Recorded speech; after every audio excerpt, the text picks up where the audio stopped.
Assalamu alaikum, my dear beloved brothers and sisters. In today's episode in our series, Stories of Kings, we're going to talk about a king that had just one son.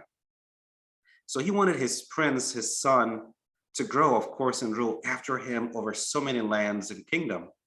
As such, he was so concerned at a young age to teach his son about the world, about politics, about traveling, about nations, about different things. And it was a time for him to teach his son about faith and religion. And he wanted to make sure that his son understood religion and faith and had the best training in it. So he sent him to his wazir, to his minister, his councilman, the person that he always took counsel from. And he said, go to the masjid and find a good imam for my son to learn from. And so the prince was walking up front, as young as he is, and the minister, the wise councilman of the king, was walking behind him. They walk into the masjid, and in the masjid, they found three different imams. Every imam on one corner of the masjid, and there's people around them, like a circle of people that are learning from them. So this imam is preaching something about Islam and the beautiful values. There's another imam on this side, and then there's a third imam on that side. So the prince looks around and he's like, well, where do I start? Do I go to this imam or this? All of them seem to be good people teaching very good knowledge, and all of them have, so where do I start? So he looks at the minister and says, okay, I see three wonderful imams because there's a lot of people in front of them and they seem to be knowledgeable, but where do I start? Who do I sit and learn from?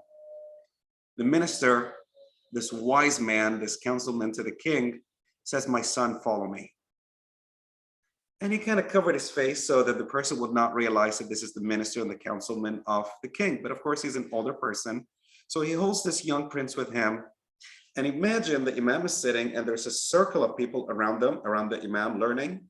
And he holds the hand of the man and walks in the middle of the circle and sits right in front of the face of the imam that's speaking. So there's a circle, the imam is up here, and he comes right in front of his face and just stares at him.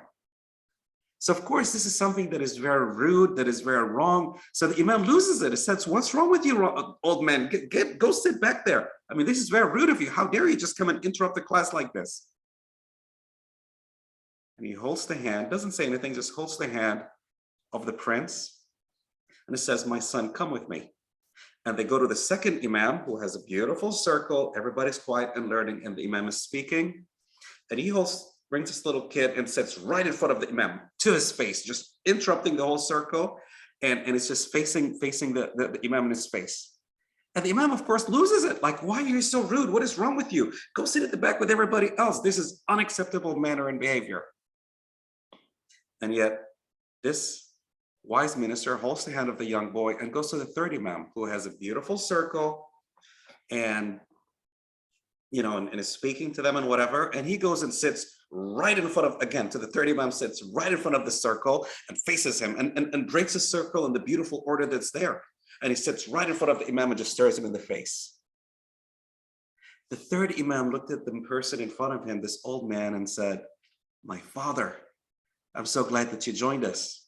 I know it's so hard to walk around. I'm so sorry. Is there anything we can get you? Can anybody get our uncle here a glass of water so he can rest? And the imam moved back and said, let's make this circle a little bit. Let's move around so he's part of the circle. Out of love and respect for this guest of ours. He's our guest. Get him something to drink so he feels comfortable. So immediately that wise counsel to the king and minister of the king looks at the prince and says, my son, you need to sit and learn from this imam. And he looked at him and said, why? He said, أولاً نتعلم الخلق والأخلاق ثم نتعلم الفقه والدين. He said, first in religion, you learn manners and behavior, because that's the most beautiful thing. The Prophet ﷺ said, I was sent to complete and perfect beautiful manners, respect, honor. He said, first, you learn the honor and respect and love for others and support of others and respecting others and helping others. Then you learn the halal and the haram and the actions of religion. What is the wisdom today? The wisdom, my brothers and sisters, is in religion. Think about it as a point system. The biggest points that you get are the points you get when you treat people with love and respect. What makes you a good Muslim towards people? By yourself, yes, pray and fast only benefits you to yourself. But what makes you benefit your community, what makes you a good Muslim to the people around you, your community, your neighbors, your country, where you are, being that patriotic, service, kind, generous person, that faithful person, that is how you treat other people, how you care about other people. When people seem to confront you or disrespect you, how do you deal with it?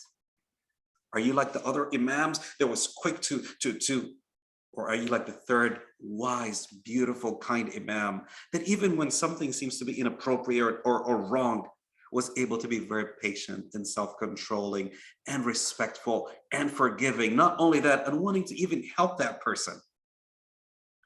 And that is what a Muslim needs to be. It reminds me when the cousin of the Prophet ﷺ, if I remember the story correctly, Abdullah ibn Abbas went to visit, left from Medina and Mecca and went all the way to the land of Sham.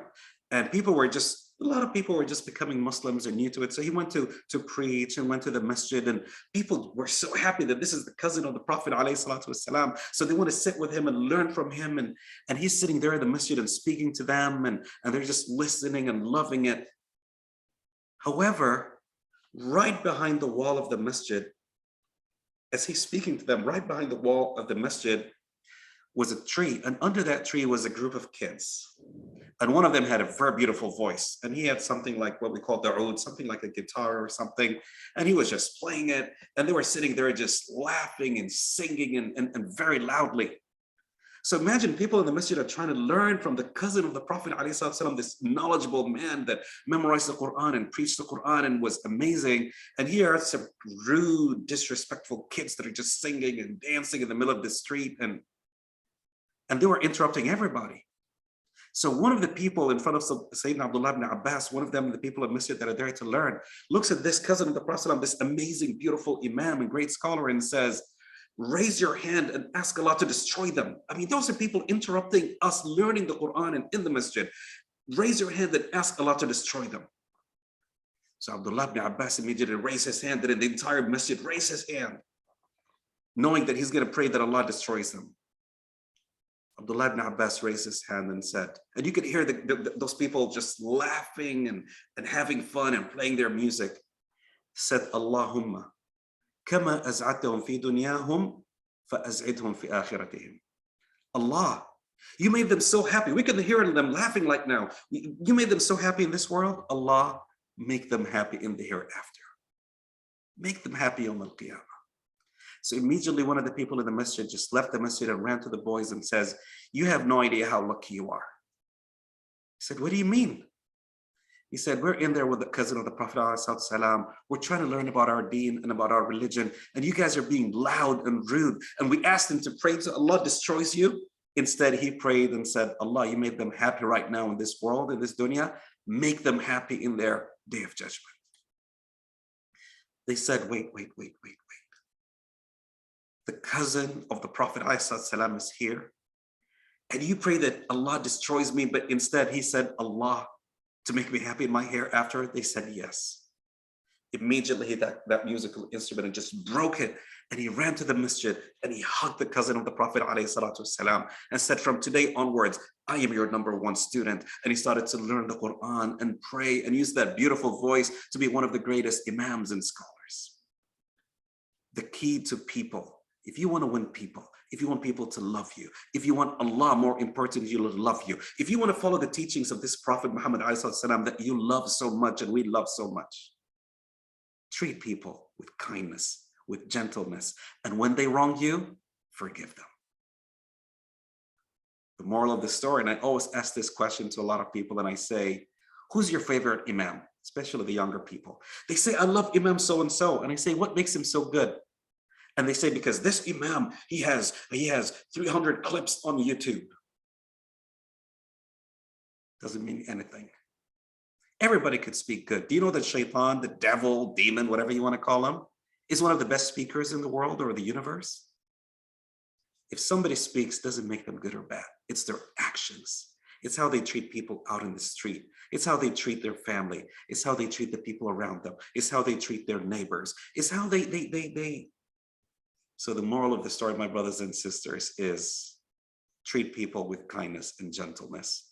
And if they wrong you, be like the third Imam, kind and forgiving towards them. May Allah bless your day.